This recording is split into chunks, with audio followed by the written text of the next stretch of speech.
Welcome back to my channel মোবাইলাস। তোমরা কেমন আছো সবাই? আশা করি ভালো আছো, আমিও ভালো আছি। তো চলো ভিডিওটা এখান থেকে স্টার্ট করি, আর তোমরা স্কিপ করো না একটু। তো চলো, এইখানে দেখো আমাদের গাছে কটা বেগুন হয়েছে, আর সেই বেগুনগুলো তুলতে এসেছি। এই বেগুনগুলো না খেতে এত ভালো লাগে কি বলবো। সবচেয়ে ভালো লাগে সিদ্ধ ভাতে গরম গরম। তো তারপরে দেখো আমি চলে এসেছি ছাদে। ছাদে এসেছি জামা কাপড়গুলো মেলতে। তো আগের দিন তো বাড়ির অন্য ঘরের বিছনাগুলো কেচে দিয়েছিলাম, বিছনা চাদরগুলো। আর আজকে হচ্ছে আমাদের ঘরের বিছনা চাদরগুলো কেচে দিয়েছি। তো তারপরে বালিশের অসার মশার যা যা আছে সব কিছু কেচে দিয়েছি। আর রোদ্দুরটাও পড়েছে ভীষণ পরিমাণে, মানে এত গরম পড়েছে সহ্য করার মতো নয়, ভীষণ গরম পড়েছে। আর এইখানে দেখো দিদিমা কটা সজনে পাতা পাড়তে গেছে, কারণ দিদিমার প্রেশারটা একটু হাই হয়ে গেছে, তাই সজনে পাতা ভেজে তারপরে হচ্ছে খাবে। তার জন্য সজনে পাতা পাড়তে গেছে একটা লাঠি নিয়ে। তো আজকে নিজেই পাড়তে গেছে, মাকে আর বলেনি। তো একা একা পেরে টেরে নিয়ে আসছে। ঝড় বৃষ্টি হয়েছিল, তোমাদের একটা জিনিস দেখাচ্ছি, তোমরা দেখো। তো সেদিনকে ঝড় বৃষ্টি হয়েছে, আর এই দেখো এইখানে না জল জমে আছে। এই যে যে গাবলাটা দেখতে পাচ্ছ, এই গাবলাটা এইখানে ছিল, এইভাবেই ছিল। তো আমি এইখানে হচ্ছে জামা কাপড় ধুই। তো জামা কাপড় ধোয়ার পরে এটাকে আর আমি ভুট করে রেখে যাইনি। তো দেখো জল জমার পরে এখানে কি হয়েছে তোমাদের দেখাচ্ছি। এইখানে দেখো জলের মধ্যে পোকা হয়ে গেছে, দেখেছো তো? তার মানে কি বলো তো, জল যত জমবে নোংরা ততটাই হবে। তার জন্য কোনো কিছুতে জল জমে রাখা উচিত নয়।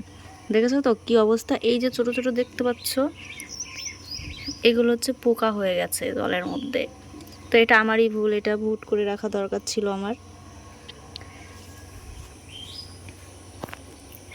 এই যে গামলাটায় আমি জল রেখেছিলাম, তো এই জলগুলো কি হয়েছে, পোকা হয়ে গেছে, তোমরা দেখতেই পেলে। আর সেই জলটা আমি যখন ফেলে দিয়েছি, তো দেখো পোকাগুলো কিভাবে নড়ছে আর লাফাচ্ছে, লাফালাফি করছে আমি জলটা যখন ফেলে দিলাম।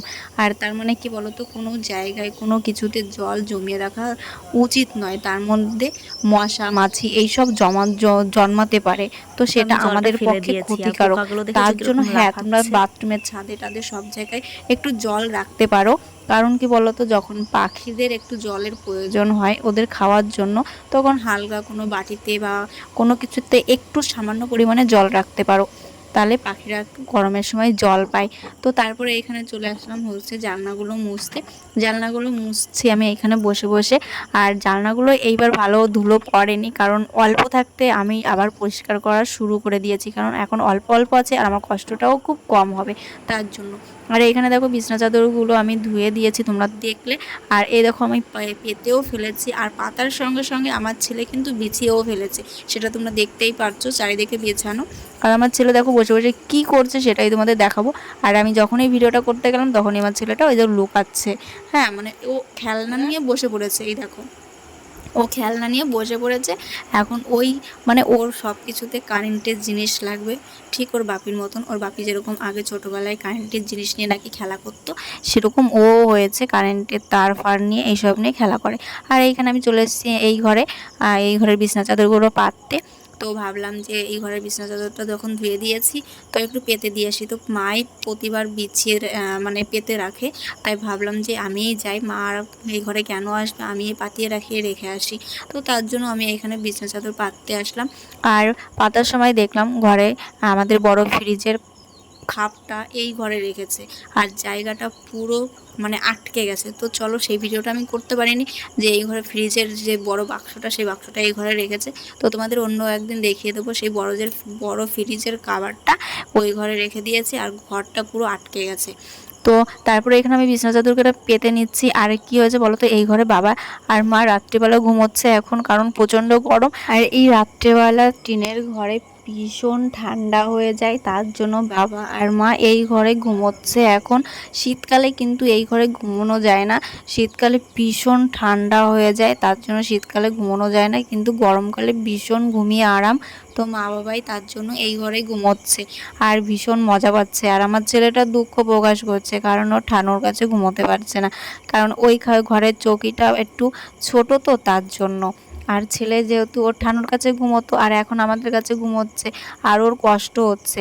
কেন বলো তো, ও আমাদের কাছে ঘুমোচ্ছে তো, আর ও তো এলোমেলো হয়ে ঘুমায়, মানে হাত পা ছড়িয়ে ছাড়িয়ে ঘুমায়, আর আমাদের তিনজনের মাঝখানে ও তো হাত পা ছড়িয়ে ঘুমোতে পারছে না, তার জন্য ওর কষ্ট হচ্ছে।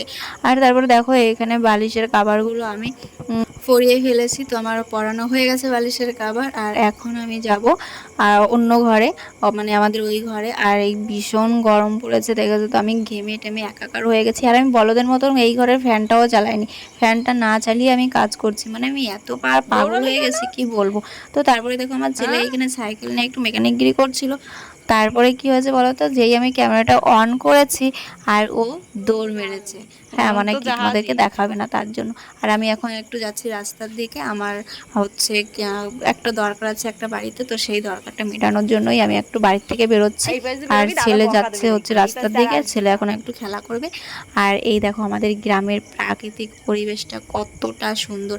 আর এই গাছের কলাগুলো না ভীষণ বড় বড় হয়েছে, দেখে ভীষণ ভালো লাগছিল। এগুলো হচ্ছে কাঁচকলা, ভীষণ বড় বড় কাঁদি হয়েছিল। আর এইখানে হচ্ছে তিল পেকে গেছে, সেই তিলগুলো কেটে নিয়ে গেছে, তিল কাটা হয়ে গেছে এই এখন। আর রাস্তার পাশে দেখো চারিপাশে না, রাস্তার পাশ দিয়ে কলা গাছ লাগিয়েছে। আর এই ক্ষেতটা দেখো, এই ক্ষেতটার মধ্যে হচ্ছে মানে জমিতে বেগুন গাছ, কিন্তু বেগুন গাছগুলো মনে হচ্ছে তুলসী মেরে দিয়েছে, সেরকম একটা দেখা যাচ্ছে। হ্যাঁ, মানে কি বলতো, সাদা সাদা হয়ে গেছে। আর এইখানে দেখো আমি চলে এসেছি বাড়িতে, বাড়িতে এসে দেখি আমাদের এই সিঁড়িটা হচ্ছে গাঁথা হয়ে গেছে। আমাদের দোকান ঘরের সিঁড়ি, এইটা দোকান ঘরের সিঁড়ি গাঁথা হয়ে গেছে। আর সামনে একটু দেবে ঢালাই, তো চলো তোমাদের সেটা দেখাবো।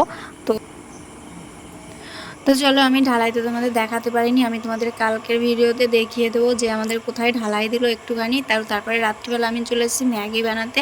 আর আমার ছেলে বায়না করছিল ম্যাগি খাবে, তাই আমি চলে আসলাম একটু ম্যাগি বানাতে। তো সবার জন্যই বানিয়েছি, আমি কিছু বানালে আমি সবার জন্য বানাই, শুধু আমার ছেলের জন্য বানাই না। আমি ভাবি যে শুধু আমরা খাবো, অন্য কেউ কেন খাবে না, তার জন্য আমি সবার জন্যই বানিয়ে ফেলি। তো আমি সবার জন্যই বানিয়েছি, তো সবাইকে এখন দেবো। আর আমি এখানে বাটিতে ঢেলে ঢেলে নিচ্ছি সবার জন্য, কারণ আমরা বাড়িতে হচ্ছে 6 জন, তো আমরা 6 জন ভালোভাবেই খেতে পারবো। আর ছেলে এখন পড়ছে, তো ছেলেকে ডাক দিলেই সঙ্গে সঙ্গে চলে আসবে। এই দেখো চলেও এসছে আমার ছেলে। তো গাইজ চলো, ভিডিওটা আর বড় করছি না, ভিডিওটা যদি ভালো লাগে like comment share and subscribe করে দেবে। আর যারা ফেসবুক থেকে দেখছো তারা ফলো করে নেবে। আর সবাই ভালো থেকো, সুস্থ থেকো, সবাই সবার পাশে থেকো। আর নেক্সট ভিডিওর জন্য অপেক্ষা করো। আর এইখানে দেখো আমার ছেলে একটু অভিনয়টা বেশ ভালোই জানে। তো চলো টাটা, সবাই ভালো থেকো।